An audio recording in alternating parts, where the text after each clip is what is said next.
E o nosso empresariado ele foi construído em cima de uma cultura extrativista e de produção industrial e não de capital intelectual. Quer dizer, a nossa economia ela nunca foi puxada, nunca foi alavancada através do conhecimento, mais precisamente do conhecimento científico, né? Mas por quê? Aí vem todo um desenrolar de concepções e tal. O Brasil é muito grande, né? E para a gente avançar era só dar mais um passo porque tinha terra. Então vai avançando, vai. Agora, e aí ele entende, por exemplo, que os países da Europa e o Japão, você citou, são países que têm limitações muito grandes do ponto de vista de espaço, né? E também de recursos, de tal maneira que eles tiveram que reinventar, né? Realidades para poderem sobreviver. Nós não, é só dar mais. A turma foi andando, é só. Né? Então é muito complicado. Agora, eu estive num evento ontem que eu acho interessante a gente começar, de repente, a perceber como é que determinadas regiões se desenvolvem.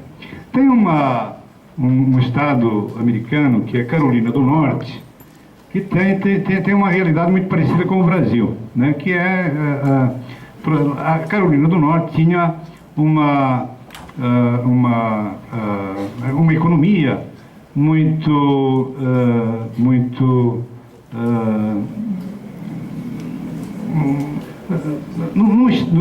do tipo do ponto aquilo que a gente chama de chamada economia tradicional, né? E a economia tradicional, ela realmente tende a ser sucateada pelos chineses enfim, e por outras economias. E aí eles falavam, e agora, vamos fazer o quê? Então eles perceberam que tinham 3 universidades muito próximas, né? E universidades que trabalhavam conhecimento na linha de fronteira. E falaram, por que não aproveitar isso aí, né? Aproveitar esse conhecimento e vamos criar aqui uma realidade nova. Criaram um parque tecnológico, né? Que tem o parque tecnológico lá da Carolina do Norte. Pegando isso, criaram ali uma base extremamente importante, começaram a criar ali um polo de alta intensidade tecnológica, né? Em termos de Brasil, eu não acho que a nossa indústria já morreu, né? Porque é muito complicado isso. O que estou questionando é que nós estamos voltando à chamada reprimarização. Ou seja, o Brasil é o único país, não tem nenhum país no mundo que tenha evoluído de uma realidade de commodities para uma realidade industrial e depois tenha voltado. E nós somos o único que está acontecendo isso. O Brasil criou uma indústria muito forte. No final dos anos 80, 1/3 do nosso PIB era a produção de manufaturados, e hoje esse percentual é 12%, ou menos ainda, né? Então, imaginar-se que isso aí está definhando e vai ser engolido, né, pelas economias aí, chinesa, indiana, é muito complicado. Acho que nós temos que fazer alguma coisa, né, que realmente possa revitalizar, né, essas indústrias. Entendo eu que se a gente conseguir fazer essa liga de políticas públicas de alto impacto que fomentem essa articulação do setor produtivo com a academia, a gente tem uma possibilidade muito grande de voltar a ter representatividade no cenário global do ponto de vista de manufaturados. O que não pode é o país regredir. A gente vê, por exemplo, o momento atual. A China veio aí e veio num momento complicado. O país está vivendo uma realidade muito crítica, porque gastaram o que não tinham. Então, os chineses são muito espertos, chegaram aqui e está todo mundo fazendo festa, porque vai entrar dinheiro barato, como se eles lá fossem tão simplórios assim, né? Quando a gente pega a relação comercial Brasil-China, 98% daquilo que a China exporta para nós são manufaturados, são produtos com alto valor agregado.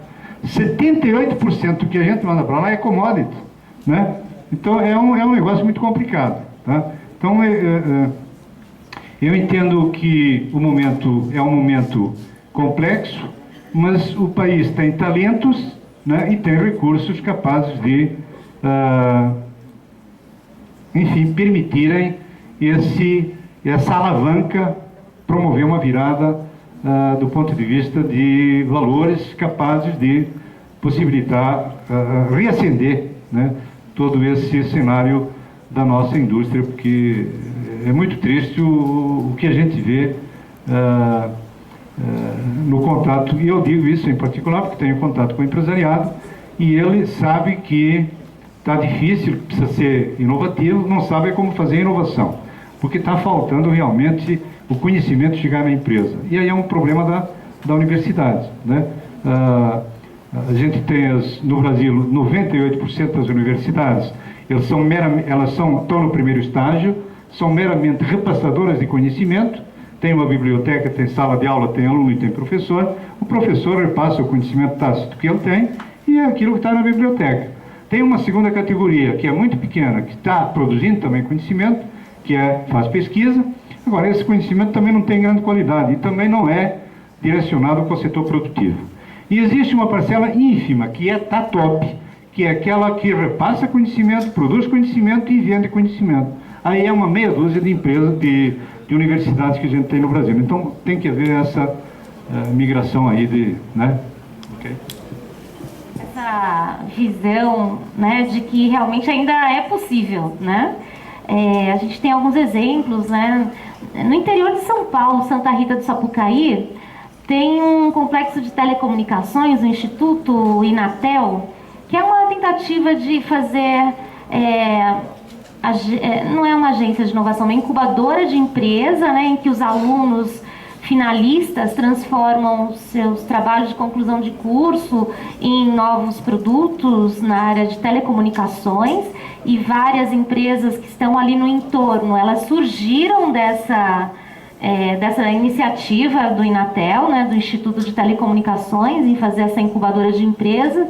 E algumas dessas empresas, elas exportam, principalmente para a área de serviços financeiros, para bancos, né? A tecnologia bancária no Brasil ainda é um dos modelos, né, que os bancos, mesmo entrando no nosso país, eles acabam adotando o que é desenvolvido, que já temos aqui. São exceções, né? Mas são boas exceções e a gente tem que disseminar. Não sei se todos conhecem também, mas em Recife, né, nós temos o Polo Digital, que acredito, um exemplo positivo de uma tentativa de articulação entre governo, universidade e políticas públicas, né? Porque Recife acabou se especializando muito no desenvolvimento de aplicativos, tecnologias, desenvolvimento de jogos eletrônicos e soluções que são incorporadas aí nos produtos tecnológicos. E o diferencial é essa comunicação, né, entre os agentes inovadores, né? Eu acho que a gente tem que disseminar. Se você puder, por favor, contar um pouquinho, né, de como que é a sua experiência lá na agência de inovação e que tipo de projetos você recebe, né, nessa agência de inovação, que pode ser considerado um bom exemplo aí para as pessoas entenderem melhor o que é inovação na prática quando a gente fala de uma boa ideia, né? O que é uma boa ideia que pode ser comercializada? Você tem um exemplo de uma empresa que conseguiu aí ter um desenvolvimento com o apoio da agência de inovação? Bom, a agência de inovação em Guarulhos, ela é uma entidade, né, que faz a gestão da incubadora de Guarulhos, né? E a incubadora, ela tem cases lá de sucesso. Um deles que eu poderia contar, nós temos lá um incubado que se chama Paulo Roberto, e ele levou uma ideia que era construir uma churrasqueira ecológica. Não, churrasqueira, não, mas isso aí já existe. Bom, peraí. Só que ela é uma churrasqueira ecológica, ela não gera fumaça e também não polui o ambiente, quer dizer, com gotículas de gordura, sabe? Então é realmente um produto, enfim, é produto top mesmo e original do ponto de vista mundo, porque foi feita a patente e esse produto não existia nem no mundo. Então, é um exemplo de uma ideia de sucesso que passou pelo comitê técnico na época, foi internalizada e hoje o produto está pronto, praticamente, né? Já está até vendendo esse produto aí. Esse é um case de muito sucesso. Temos lá um outro case também de desenvolvimento, um projeto, que é do João Marcos, que é do DNA sintético, né? Então, o DNA sintético no mundo só tem 2 laboratórios nos Estados Unidos, e é através do DNA sintético que você faz teste de paternidade, né? Então é por isso que é demorado, porque na verdade você tem que tirar o sangue do indivíduo aqui, enfim, mandar para lá e depois feito o DNA sintético para realmente testar a paternidade, né? Então é outro projeto também que está muito adiantado e que seguramente capitalizará muito a imagem da incubadora e também até do município do ponto de vista de soluções inovadoras, né? Tá? Então o Brasil tem realmente cases assim muito esparramados. Você falou do Porto Digital, eu fiz uma visitação lá e hoje 40% toda a segurança bancária é desenvolvida por eles, não é apenas games, não. Eles têm, né, tem o Sérgio Meira lá, que é um cara, né? Então o Brasil tem, só que é nas franjas do oligopólio, não é, sabe? A gente não está inserido em cadeias de valor. As cadeias de valor não estão passando por aqui, entendeu? Não passam por aqui. Então a incubadora é um ambiente propício à inovação. Por quê? Porque ela disponibiliza toda a infraestrutura física e tecnológica e também de gestão para o incubado, né? Então possibilita que ele avance, né, e materialize a sua ideia. Nós temos lá vários, nós temos 23 projetos sendo desenvolvidos e é isso. Quer dizer, é um espaço que no Brasil está se ampliando e produzindo resultados muito positivos. E, na verdade, a origem das incubadoras é 1939, lá em Stanford, nos Estados Unidos, quando 2 alunos do curso de Engenharia da Computação pediram para continuar desenvolvendo um projeto que tinham e pediram ajuda para a reitoria lá, enfim, em termos laboratórios e professores pesquisadores. E, no final de tudo, foi aceita, foram contemplados com essa ajuda da universidade, e em 1939 eles abriram uma empresa chamada HP, era o Hewlett Packard e David, né? Então a origem da incubadora foi, o sucesso foi tão estrondoso que nos Estados Unidos ela se esparramou, né? Bom, eu acho que hoje os alunos estão um pouco cansados, né? Porque as perguntas não estão ouvindo. Está por escrito. Pois não. Então, deixa eu ler as questões, né?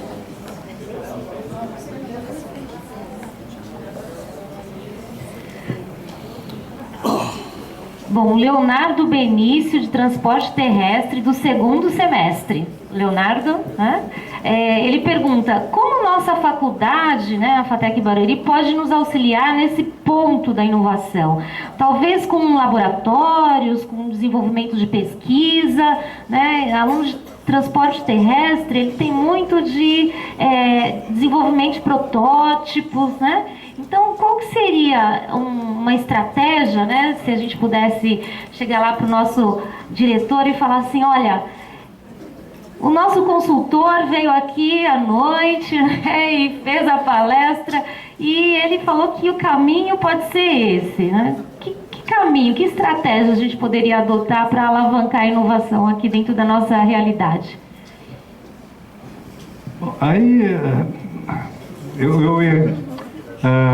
tenho questionado muito a possibilidade da instituição ter uma incubadora de empresas. Ela desenvolver esse ambiente aí, né? Geralmente a incubadora é um ambiente no qual ideias impactantes, né, da comunidade estudantil em áreas específicas, elas podem ser apadrinhadas por algum professor pesquisador. Tem que ter realmente esse tutor, né? Eu não conheço bem a realidade do curso aqui, mas entendo que sempre é possível, ainda que de forma muito elementar, sempre é possível a gente promover, né, a inovação em campos muito específicos, como é o caso da tecnologia em transportes terrestres, né? Essa é a minha ideia. Nem todos sabem, mas o Centro Paula Souza tem um projeto, né, de inovação. Aqui na instituição nós temos o núcleo de inovação, que o professor Dr. Ocano, que é coordenador de gestão de tecnologia da informação, ele coordena, né? Existem projetos dentro do curso de GTI que utilizam ferramentas de inovação, como por exemplo o modelo Canvas, né, para desenvolvimento de projetos, aí no caso mais aplicado à TI. Mas existe aí uma perspectiva da gente fazer trabalhos no sentido de disseminar essa cultura da inovação em outros cursos, né? O processo, ele demora, né? A gente vai evoluindo, ganhando experiência para transbordar esse conhecimento para outros cursos. Mas já no curso de comércio exterior, nós temos a disciplina de empreendedorismo, né? Inclusive, tivemos uma visita técnica no CIETEC, que é a incubadora de empresas da USP, e é bom visitar para aprender com eles e trazer um pouco da experiência para criar a nossa realidade aqui, né? De acordo com os nossos cursos, nossos alunos. Na área de transporte terrestre, teríamos condições aí de pensar em soluções para o trânsito, né? Soluções mais ecológicas, alternativas, aí talvez ciclovias, como fazer esses projetos de uma maneira a integrar a sociedade, a comunidade com a faculdade. Então são propostas aí para a gente pensar, né? Na verdade, são problemas que a gente precisa tentar conseguir respostas, né? E esse é um trabalho que leva mais tempo, dedicação, pessoas envolvidas com tempo de dedicação ao projeto, né? Não vem uma ideia assim, ó, eureka, né? Ai, tive aquela ideia. Não. A gente estuda, trabalha, aí depois de um tempo que vem, né, o caminho ali da solução, né?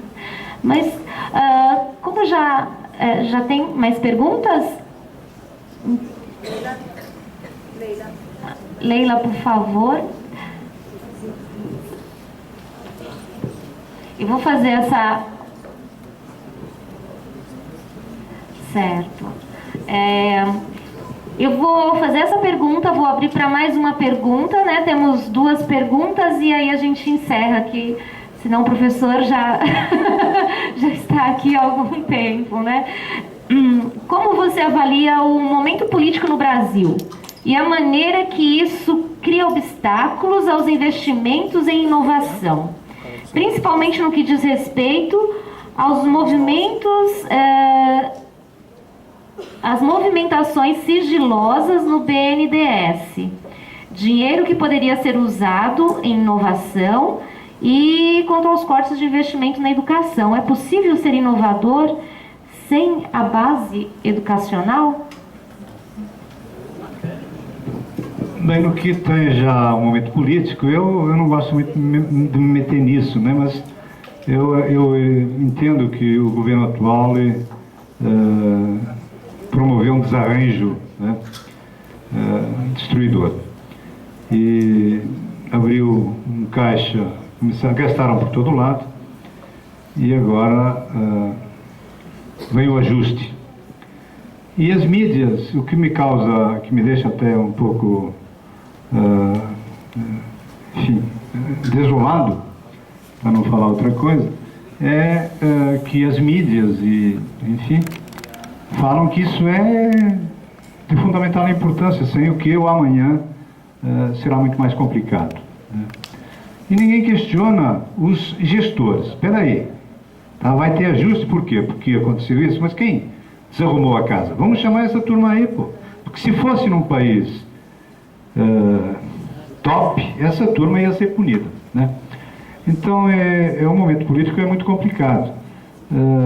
Mas também não cabe a nós, porque esse é um uma realidade, enfim, social. Tá? Os governantes somos nós mesmos, né? É uma extensão. Então, agora, do ponto de vista de que sem educação, quer dizer, acho que era, né, como é possível fazer inovação sem cultura, realmente não dá. Acho que o investimento maciço que deveria acontecer no país é educação, né? Porque quando você forma pessoas, né, elas desenvolvem senso crítico, né? Enfim, começam a questionar, né? E aí você vai tendo uma lapidação dos modelos mentais, que às vezes estão muito viesados. Então, eu digo para vocês que a gente não enxerga o mundo como ele é. Nós enxergamos o mundo como nós somos. E de repente você está enxergando o mundo de uma maneira muito errada. Precisa sair da caverna de Platão, tá? E encontrar a luz. E encontrar a luz é buscar conhecimento para entender melhor a realidade, né? Então, a universidade, eu tenho questionado muito isso lá em Guarulhos, até que ponto a universidade está realmente conectada ao setor produtivo para desenvolver cursos capazes de darem capacitação aos alunos, de poderem ser solução para a empresa e não mais um problema. Tá? Então, investindo em formação profissional e capacitação, você tem possibilidade de rapidamente, né? Rapidamente também não é assim, tá? Mas, enfim, começar a projetar um futuro melhor. Sem educação, né? Ou seja, sem gerar conhecimento não tem inovação. Porque inovar é despertar para o novo. Como é que eu posso despertar para o novo se eu não saio do status quo? Não tem jeito, cara. Você tem que quebrar esse, sabe? Então exige realmente essa injeção, né, de produzir novos conhecimentos para que você possa realmente produzir a inovação. É isso. Bom, eu vou encerrar por aqui, agradecer ao professor Carlos Graça, né, a disposição, a disponibilidade, a gentileza, né, dele vir aqui falar com vocês na FATEC. A gente vai entregar um certificado que a nossa querida Lilian produziu aqui para simbolicamente agradecer ao professor. Né? Obrigado.